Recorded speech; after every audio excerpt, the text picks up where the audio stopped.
Chaz, how did you feel about this in terms of having this, having your husband's life and his illness documented? I mean, did you feel, it's like, obviously on the one hand, it's a testament to, who he was, but, and who he, and to his present at the time, but it's like, did it feel like an intrusion? Did it feel like something that you embraced, or were you kind of, mixed feelings?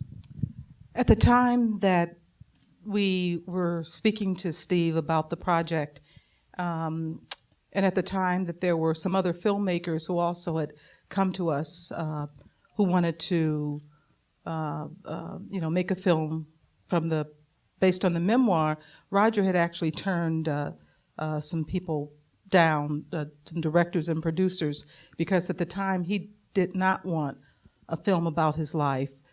But when he heard that the package included Steve James and Marty Scorsese as an executive producer and Steve Zalian, whom he had a lot of respect for, he said, actually, if we're going to do it, this is the team to do it. I think they do an amazing job.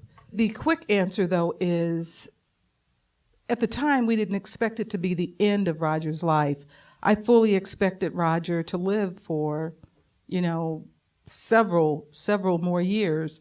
He had not, at the time, we didn't know he had a recurrence of the cancer. I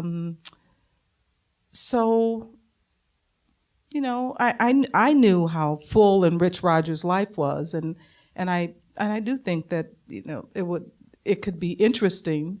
The reality is, yes, it did feel intrusive sometimes. Not because I think Steve and Zach Piper, who is one of the producers of the film, I think they did everything they could to be as inobtrusive as possible. Like one of the days when Roger was really, really struggling in the rehab, and he's going and you can just see the kind of pain he's in. But to Roger's credit, he said, bring the cameras in. If we're going to do it, let's show the whole thing. Roger was a big proponent of, cinema verite, and of saying that if you're he loved documentary filmmakers, and he said that it's the closest thing that you get to stripping someone down to their essence and finding out what makes a person tick, what makes us human. And if you're going to do it, you have to be really transparent and go all the way. So, that's what he did.